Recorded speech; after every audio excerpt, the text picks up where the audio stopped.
Welcome all. We'd like to welcome Mr. Robert Brown to present his presentation about forensic accounting. You have 30 minutes to share what you have done with our student, and then later we will open the floor for question and answer. Thank you. Morning, everybody. What I'm going to talk about right now is forensic accounting. Now, what is forensic accounting?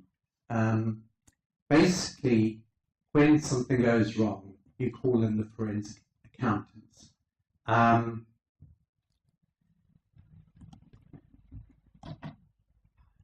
Just sorry, 1 minute. Okay, basically, it's a very specialized area of the accounting practice. And basically, you're talking about calling in a forensic accountant when there is a dispute between parties, typically, or you anticipate a dispute. So, for example, if a company anticipates that somebody has stolen money from them, that's when they'll call in the forensic accountant. Now, in Bahrain, we have a lot of so-called court experts. Now, unfortunately, a lot of them are not true forensic accountants.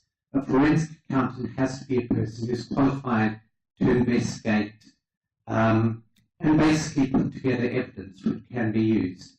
And the other thing I think is notable is nowadays a forensic accountant has to be very computer literate, because you can't get away from the fact that most information now is contained in computerized systems, and many transactions are computerized and digital by nature. Okay, basically, if you're a forensic accountant, you'll be called in to use your accounting, auditing, and I stress investigative skills to support somebody in a dispute. There are two branches of forensic accounting, the one being litigation support and the other being investigative accounting. Now, what we'll do is we'll go into both of those and what the differences are between them. Okay, litigation support. Basically, there may be existing or pending litigation between two parties. To take a very simple example, let's say a bank has gone bust and somebody's blaming the auditors for that.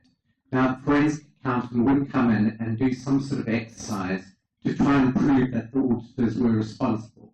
They might review the working papers, they might review bank transactions that should have been audited, etc.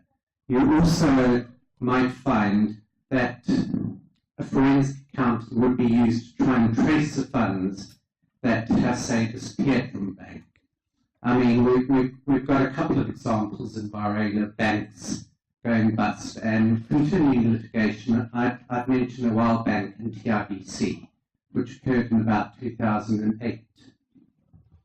Basically, forensic accounting tries to quantify what the economic damages are. So it doesn't deal with somebody's feelings getting hurt. It doesn't deal with somebody losing their job. It deals with basically how much somebody has lost due to fraud. Okay, now investigative accounting is the second branch of forensic accounting. It's often associated with criminal matters. So if somebody has defrauded somebody else, that's when you get in somebody who's skilled in investigative accounting. Okay, now, what does a forensic accountant do? And it's pretty simple, really. They basically analyze information. So they get all the information that they need. They put it together and try to analyze it to come to some conclusion. They also need to summarize it. And lastly, one of the most important things is present it in a way that can be understood, because not everybody are financial experts. For example, the courts in Bahrain typically a judge won't be financially literate. So they have to have an expert who'd be able to explain things to them in simple terms and in a summarized format. The other thing is that any information and any conclusions drawn must be properly documented and properly thought out, because, you know, in terms of being a professional and in terms of being in a case where somebody might be convicted or a lot of money might or might not be recovered, you need to make sure that your facts are very clear and that they are supported by good hard evidence. Okay, a couple of things that a forensic accountant might do. The one is investigating and analysing financial evidence. For example, going into the books of an account of a company which might be contained in a computerized system. And I'd have to say, one of the things you need to be aware of is if a company suspects that there may have been a fraud or something going on, they need to actually take a backup copy of their financial records almost immediately and then get that certified to make sure that it can stand up in court, because computerized records are quite easy to delete or alter. So that's quite important. Another thing that a forensic accountant might do is develop computerized applications. Now, typically, Microsoft Excel would be your simplest example of computerized application. But for those of you who are statisticians out there, another program that is used is SAS, which is quite a sophisticated analysis software. Then they communicate their findings in the form of reports, exhibits, and collections of documents. So basically, all their findings need to be properly backed up by relevant documents. And then they might testify in court, they might present things visually in court, etc., acting on behalf of, you know, either the plaintiff or the defendant. Okay, types of forensic assignments that an accountant might perform. Criminal investigation. So, for example, there's been an economic fraud. That's one. Shareholders and partnership disputes, and that happens often. I mean, I've personally seen a couple of companies where partners have gotten to a disagreement and they want to dissolve the company, so basically somebody needs to come in and intervene. Personal injury claims and motor vehicle accidents. For example, every insurance company is very much aware that some people make false claims. And so they might get somebody to come in and actually quantify claims. So, for example, let's say there's a motor accident, involves two vehicles, and a third party gets injured.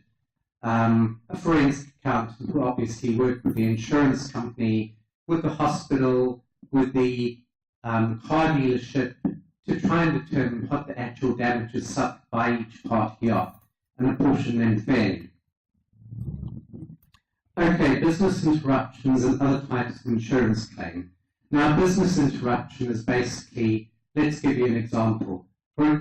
If this building burned down, there would be a significant business interruption to the university. Now, the university might actually have insurance against that, and what the forensic accountant would actually do is work out how much the university had actually lost, because presumably they need to find new premises, temporary premises, they need to help students out, they need to cram more into the academic year, etc. We've mentioned employee fraud investigations, matrimonial disputes where there's a divorce going on. A forensic accountant might actually try and trace the assets, because obviously in a divorce situation, very often one party does try and hide the assets. The other thing a forensic accountant would do is try and split the assets fairly, depending on what type of divorce it actually is. Okay, A forensic accountant will often become involved in determining business economic losses, personal negligence, mediation and arbitration, so they might actually work as the middleman trying to get agreement between two parties, very often shareholders in a business who are actually having a dispute. How would you approach a forensic exercise? Now, the first step is obviously to meet with the client, whoever your client might be. It might be the plaintiff, it might be the defendant, it might be one of the lawyers, it could be a third party. But you need to meet with them and fully understand what the problem actually is. And also consider whether you're actually able to assist them, because as I say, you might actually need specialized skills like IT skills in order to do an investigation. Next thing, and very important, is to perform a conflict check. Remember, you can't act on behalf of a plaintiff and a defendant. You have to basically be in a conflict-free situation with your client. So you can't have any connection with one of the other parties in a dispute. Then you perform an initial investigation, come up with some preliminary findings, form some theories, which you then try and prove. Basically, you develop an action plan, which is pretty similar to your audit plan, obtain relevant evidence, and obtain enough evidence to support whatever conclusions you're going to draw. Perform the analysis, and very often that would include getting in other experts, maybe IT experts, to verify the authenticity of computerized information. And if there's a lot of data involved, let's say it's a big bank, you might actually need to write an application to actually analyze it and look for, let's say, transactions that relate to a specific party. Then, of course, you'll prepare the report. Now, who's going to retain a forensic accountant? Most often it's lawyers, police forces as well, and certainly, let's say somebody suspects that one of the banks in Bahrain is money laundering, then you might find the central bank might retain a forensic specialist to actually go and see if this is actually the case. Insurance companies, government regulatory bodies and agencies. So, for example, there are various rules related to the telecoms industry, and telecoms companies are only need to make a certain return on equity per the Telecommunications Regulatory Authority. So they might have a forensic exercise performed just to confirm that the operators are operating within their rules. Banks, also for purposes of fraud or if they suspect money laundering might be taking place. The courts, of course, very often the courts don't understand what is happening in a business-related dispute, so they might retain an expert to actually independently look at the dispute and provide them with information, and just generally members of the business community. Now, what characteristics should a forensic accountant possess? I mean, a lot of this is common sense. Obviously, you need to be curious, you need to be persistent, because people won't exactly be giving you information unless you ask for it, unless you nag them, because very often it's a party who might not benefit from your services who's the one that's meant to be giving you the information. You need to be detail-oriented, creative, and of course you need to exercise discretion. If I get a forensic accountant's assignment, I'm not going to stand up here and tell everybody about it. I'm not going to sit in a restaurant and talk about it. You just need to make sure that everything is kept confidential. Professional skepticism, which is something that normal accountants are meant to maintain as well. I mean, basically, you need to approach anything you're told or anything you're given with enough skepticism to sort of ask the question, is this actually real? Is it true? You need to go and actually prove that. Obviously, it goes without saying you need to be organised and you need to be confident, and sound professional judgment needs to be exercised. Now, what qualifications do forensic accountants typically hold? Typically, they would generally be a certified public accountant, a chartered accountant, but there are actually a number of specialty qualifications now that a forensic focused person might actually do. And obviously, they might have a bachelor's degree in the accounting field because a knowledge of accounting is the basics needed to become a forensic accountant.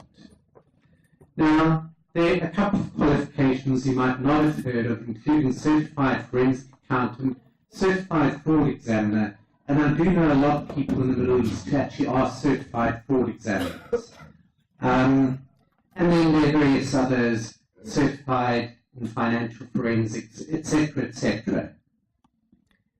Now, obviously, how to become a forensic accountant, the best thing you can do here is do a search on the various different associations and identify qualification, study for it, and then write the examinations. But nothing beats experience, and you do need to try and get experience in this type of field. Now, I'll give you one example of a potential forensic accounting situation, just in closing. Myself and Dr. Gagan have been discussing Volkswagen. Now, has everybody heard what's happened at Volkswagen? Obviously, it's not, at first glance, a financially related issue. But basically, Volkswagen tampered with the equipment that certifies the emissions on their diesel cars. However, with that sort of situation comes, number one, damages, and number two, fines. Now, Volkswagen is obviously going to need to pay a lot of fines to a lot of people in a lot of countries. Firstly, the second thing is that there are going to be damages. So if Volkswagen in some way does at the moment need to forecast what those damages might actually be. At the moment they're looking at about $40 billion, but it could go higher than that. And in fact, Volkswagen had actually subconsciously, I was speaking to somebody from Germany a couple of days back, and he was saying that basically a lot of people have committed fraud without knowing it because of Volkswagen, because they've actually paid lower road taxes on their cars because of the low emissions that were given by Volkswagen. So a forensic accountant would definitely be involved there in determining what their potential loss is going to be. Another good example is Tesco, the grocery chain in the UK that somehow found a hole of about £260 million in their financial accounts. Basically, what had happened was they were bringing forward income that they shouldn't have recognised based upon what suppliers were paying to them in terms of rebates to keep their products on the shelf. Now, I think they actually appointed Deloitte and Touche and a law firm called Freshfields to actually perform a forensic exercise. Anyway, that's about it. I can see my time's nearly up, but if you've got any questions, ask them now or give me a shout. Okay, we'd like to thank you, Mr. Robert. Now we can open the floor for a question. If you have any question, please. It's an interesting topic, forensic accounting, for all, not only accounting students, all school in business. Yeah. Can you please highlight the practices of forensic accounting followed by the Big Four or other firms, other audit firms? Do they have a separate department, forensic accounting or fraud examination? How many people are working? Yeah. Or how many, what kind of prospects you find in Bahrain? Because I know you personally. He's an ex-partner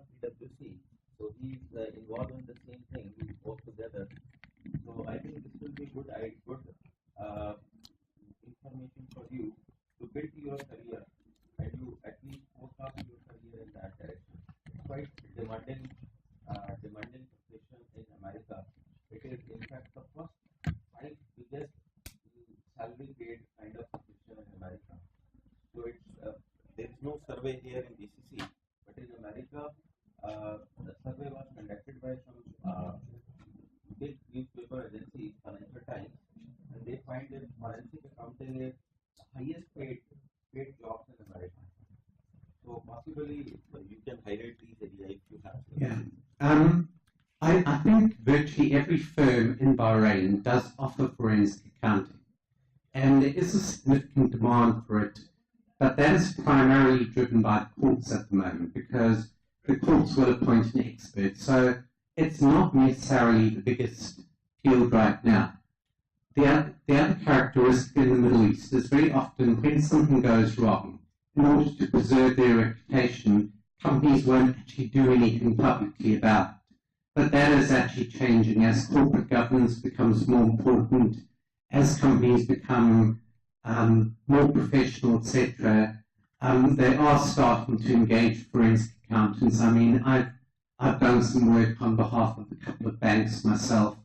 Now, for like PwC, I'd say probably about 5% of the staff are actually devoted to forensic accounting.